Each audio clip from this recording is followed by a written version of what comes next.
బాలీవుడ్లో దాదాపు 10 ఏళ్లుగా నటిస్తున్న వామికా గబ్బీకి సరైన స్థాయిలో థియేట్రికల్ బ్రేక్ మాత్రం దక్కలేదు. అయితే ఇటీవల వచ్చిన ఓ సౌత్ సినిమా వామికా గబ్బీ కెరీర్ను ఒక్కసారిగా మార్చేసింది. ఇటీవల విడుదలైన డీసీ సినిమాలో చంద్ర అనే కీలక పాత్రలో వామికా గబ్బీ నటించింది. తన గ్లామర్తో పాటు నటనతోనూ ప్రేక్షకులను ఆకట్టుకున్న ఈ భామకు ఈ సినిమా మంచి గుర్తింపును తీసుకొచ్చింది. డీసీ సక్సెస్తో సౌత్ ఇండస్ట్రీలో వామికకు అవకాశాలు పెరిగినట్లు తెలుస్తోంది. హనుమాన్ సక్సెస్ తర్వాత దర్శకుడు ప్రశాంత్ వర్మ, హీరో రిషబ్ శెట్టి కాంబినేషన్లో తెరకెక్కుతున్న పాన్ ఇండియా చిత్రం జై హనుమాన్లో వామిక కీలక పాత్రలో నటించనున్నట్లు సమాచారం. ఈ సినిమాలో వామికా పాత్ర ప్రత్యేక ఆకర్షణగా నిలవనుందని టాక్. త్వరలో హైదరాబాద్లో ప్రారంభం కానున్న కొత్త షెడ్యూల్లో వామికా గబ్బీ జాయిన్ కానున్నట్లు సమాచారం. మరోవైపు అడవిశేష్ హీరోగా తెరకెక్కుతున్న స్పై థ్రిల్లర్ G2లోనూ ఆమె నటిస్తోంది. ఇందులో మహాలక్ష్మి అనే పవర్ఫుల్ పాత్రలో ఆమె కనిపించనున్నారు. ఇప్పటికే విడుదలైన ఆమె ఫస్ట్ లుక్ కు మంచి స్పందన వచ్చింది. ఇక తెలుగుతో పాటు తమిళ, మలయాళ చిత్రాల్లోనూ వామిక వరుస అవకాశాలు అందుకుంటోంది. మలయాళంలో టీకీ టాకా సినిమాలో నటిస్తుండగా తమిళంలో జయం రవితో కలిసి జీని, ఇరవకాలం వంటి ప్రాజెక్టుల్లో భాగమవుతున్నట్లు సమాచారం. ముఖ్యంగా జై హనుమాన్, G2 వంటి క్రేజీ ప్రాజెక్టులు ఆమె కెరీర్ను మరింత ఎత్తుకు తీసుకెళ్తాయనే అంచనాలు ఉన్నాయి. ఒకప్పుడు కల్ట్ క్లాసిక్గా నిలిచిన ఆవారప్పన్ కథకు సీక్వెల్గా వచ్చిన ఆవారప్పన్ 2 ఇప్పుడు బాక్సాఫీస్ వద్ద సంచలనం సృష్టిస్తోంది. ఆగస్టు 14న సన్నీ డియోల్, బట్వారా 1947తో పోటీగా విడుదలైన ఈ రొమాంటిక్ యాక్షన్ థ్రిల్లర్ తొలి రోజే భారీ ఓపెనింగ్ నమోదు చేసి అందరి దృష్టిని ఆకర్షించింది. ఈ కలెక్షన్లతో ఆవారప్పన్ 2 మరో అరుదైన ఘనతను కూడా సాధించింది. 2007లో విడుదలైన అసలు ఆవారప్పన్ చిత్రం తన పూర్తి రన్లో ప్రపంచవ్యాప్తంగా సాధించిన సుమారు 12 కోట్ల వసూళ్లను ఈ సీక్వెల్ ఒక్క రోజులోనే అధిగమించింది. రాజ్ కుమార్ సంతోషి దర్శకత్వంలో రూపొందిన ఈ పీరియడ్ యాక్షన్ డ్రామాపై ముందే మంచి అంచనాలున్నప్పటికీ అవి బాక్సాఫీస్ వద్ద ఫలితాలుగా మారలేదు. భారతదేశంలో తొలి రోజు సుమారు 5 కోట్ల నెట్ వసూలు చేసిన ఈ చిత్రం విదేశాల్లో మరో 1.5 కోట్లకు పైగా మాత్రమే రాబట్టింది. మొత్తం ప్రపంచవ్యాప్తంగా తొలి రోజు వసూళ్లు సుమారు 8.34 కోట్ల వద్దే ఆగిపోయాయి. ఈ లెక్కల ప్రకారం చూస్తే ఆవారప్పన్ 2 తొలి రోజు ప్రపంచవ్యాప్తంగా బట్వారా 1947 కంటే 3 రెట్లు ఎక్కువ వసూలు సాధించి స్పష్టమైన ఆధిపత్యాన్ని చాటుకుంది. మరోవైపు బట్వారా 1947లో సన్నీ డియోల్ నటనకు ప్రశంసలు వచ్చినప్పటికీ కలెక్షన్స్ పరంగా మాత్రం ఆశించిన ఊపు కనిపించలేదు. తొలి రోజు రికార్డ్ స్థాయి ఓపెనింగ్ తో ఆవారప్పన్ 2 ఇప్పుడు వీకెండ్లో మరింత భారీ వసూలు నమోదు చేసే అవకాశాలు కనిపిస్తున్నాయి. హీరో ఆది సాయి కుమార్ కథానాయకుడిగా నటిస్తున్న సరికొత్త తెలుగు చిత్రం సైరా బాను ఫస్ట్ లుక్ అఫీషియల్గా రిలీజ్ చేశారు. ఈ సినిమాలో ఆది సాయి కుమార్ సరసన మసూదా చిత్రంతో మంచి గుర్తింపు తెచ్చుకున్న బాంధవి శ్రీధర్ హీరోయిన్గా నటిస్తోంది. హాస్య మూవీస్ పతాకంపై ప్రముఖ నిర్మాత రాజేష్ దండా ఈ క్రేజీ ప్రాజెక్ట్ను ఎంతో ప్రతిష్టాత్మకంగా నిర్మిస్తుండగా ఈ చిత్రం ద్వారా ఫనీ కృష్ణ సిరికి దర్శకుడిగా తెలుగు చిత్రసీమకు పరిచయం అవుతున్నారు. ఈ చిత్రానికి ప్రముఖ మ్యూజిక్ డైరెక్టర్ శేఖర్ చంద్ర స్వరాలను అందిస్తున్నారు. ఒకవైపు హిందూ దేవాలయం, మరోవైపు ఇస్లామిక్ శైలిలో నిర్మించిన కట్టడం రెండు విభిన్న ప్రపంచాలను ఒకే ఫ్రేమ్లో నిలబెట్టినట్లుగా అనిపిస్తోంది. మధ్యలో ఎగురుతున్న తెల్లపావురాలు శాంతి ప్రేమకు ప్రతీకగా నిలుస్తూ పోస్టర్ లుక్ మాత్రం ప్రేక్షకులను ఆకట్టుకుంటోంది.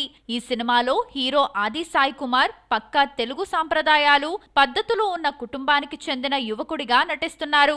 అలాగే హీరోయిన్ బాంధవి శ్రీధర్ ఆధునిక ఆలోచనలు ఉన్న ముస్లిం యువతి పాత్రలో కనిపిస్తున్నారు. వేర్వేరు నేపథ్యాలు, ఆచారాలు ఉన్న ఈ ఇద్దరి మధ్య ప్రేమ ఎలా చిగురించింది, వారి ప్రేమను గెలిపించుకోవడానికి ఎలాంటి ఇబ్బందులు పడ్డారు అనేదే ఈ సినిమా కథాంశంగా తెరకెక్కుతున్నట్లు తెలుస్తోంది. దర్శకుడు ఫనీ కృష్ణ సిరికి ఈ ప్రేమ కథను ఎమోషనల్ గానే కాకుండా రెండు కుటుంబాల మధ్య జరిగే out and out family comedy entertainer గా కూడా తెరకెక్కిస్తున్నారు. తమిళ్, తెలుగు, మలయాళంతో పాటు హిందీలో జవాన్ లాంటి ఆల్ టైమ్ బ్లాక్ బస్టర్ కొట్టిన నయనతార బ్రాండ్ ఇమేజ్ వేరు. అయితే సినిమా పబ్లిసిటీ విషయంలో నయనతార తీసుకునే నిర్ణయం ఎప్పుడూ ఒక మిస్టరీగానే ఉండేది. దీనిపై గతంలో రకరకాల ప్రచారాలు జరిగాయి. నయనతారకు అహంకారమని, అందుకే ఇంటర్వ్యూలకు ప్రమోషన్స్కు రాదని కొందరు విమర్శలు చేశారు. అయితే బెంగళూరులో జరిగిన యష్ టాక్సిక్ ట్రైలర్ లాంచ్ వేదికపై నయనతార స్వయంగా ఈ విషయంపై వివరణ ఇచ్చింది. కెరీర్ ప్రారంభ రోజుల్లో పబ్లిక్ ఈవెంట్లలో ఎదురైన చేదు అనుభవాలు నయనతారకు ప్రమోషన్స్కి దూరంగా ఉండేలా చేశాయి. గతంలో ఆడియో వేడుకల్లో హీరోయిన్లకు సరైన ప్రాధాన్యత లభించకపోవడం, వేదికలపై కేవలం గ్లామర్ బొమ్మలుగా నిలబెట్టడం ఆమెను తీవ్రంగా బాధించింది.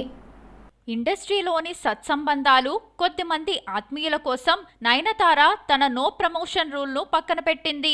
గీతూ మోహన్ దాస్ డైరెక్షన్లో తెరకెక్కుతున్న టాక్సిక్ చిత్రం కోసం నటుడు యష్ స్వయంగా ఫోన్ చేయటం, చిత్రంలోని తన పవర్ఫుల్ రోల్ పై ఉన్న నమ్మకంతో బెంగళూరు ప్రమోషన్ ఈవెంట్కు వచ్చి అందరినీ ఆశ్చర్యపరిచింది. టాక్సిక్ మాత్రమే కాదు, టాలీవుడ్ లో మెగాస్టార్ చిరంజీవి చిత్రం మనశంకర వరప్రసాద్ గారు కోసం కూడా నయనతార మరోసారి నో ప్రమోషన్ రూల్ ని పక్కన పెట్టింది. ఈ సినిమా ప్రమోషనల్ ఈవెంట్లలోనే కాకుండా గ్రాండ్ సక్సెస్ మీట్ లోనూ నయనతార ప్రత్యక్షంగా పాల్గొనడం సినీ వర్గాల్లో పెద్ద చర్చనీయాంశమైంది. మెగాస్టార్ చిరంజీవితో ఉన్న సుదీర్ఘ అనుబంధం, ఆయన వ్యక్తిత్వం, అలాగే దర్శకుడు అనిల్ రావుపూడి కథలోని ఎమోషనల్ సీన్లను మలిచిన తీరు ఆమెను కన్విన్స్ చేశాయి. అంతకు ముందు చిరంజీవితో చేసిన సైరా నరసింహారెడ్డి, గాడ్ ఫాదర్ చిత్రాల సమయంలోనూ ప్రత్యేక వీడియో బైట్స్ తో సహకరించిన నయన్ మనశంకర వరప్రసాద్ గారు కోసం పూర్తి స్థాయిలో ప్రచార వేదికపైకి వచ్చి అందరికీ సర్ప్రైజ్ ఇచ్చింది.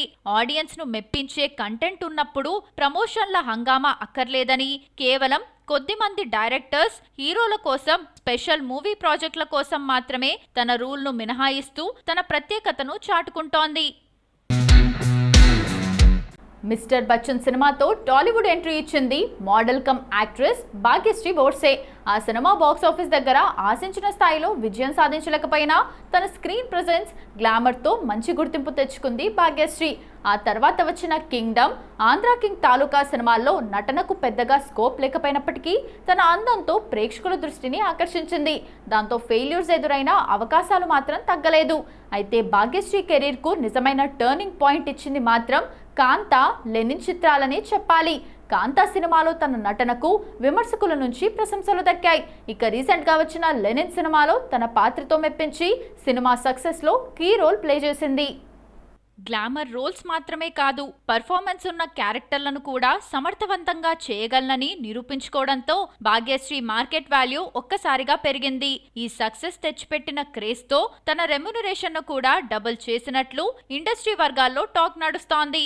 ఇక ఇప్పుడు భాగ్యశ్రీ కెరీర్ ను నెక్స్ట్ లెవెల్ కు తీసుకెళ్లే మరో బిగ్ ఆఫర్ తలుపు తట్టింది. డైరెక్టర్ సుజీత్ దర్శకత్వంలో నేచురల్ స్టార్ నాని నటిస్తున్న భారీ ప్రాజెక్ట్ బ్లడీ రోమియోలో భాగ్యశ్రీ హీరోయిన్ గా ఎంపికైనట్లు ప్రచారం జరుగుతోంది. ఒకవేళ ఈ ప్రాజెక్ట్ ఫైనల్ అయితే నాని సరసన ఫస్ట్ టైం నటించే అవకాశం రావడంతో పాటు భాగ్యశ్రీ కెరీర్ కు ఇది బిగ్ బూస్ట్ కానుంది.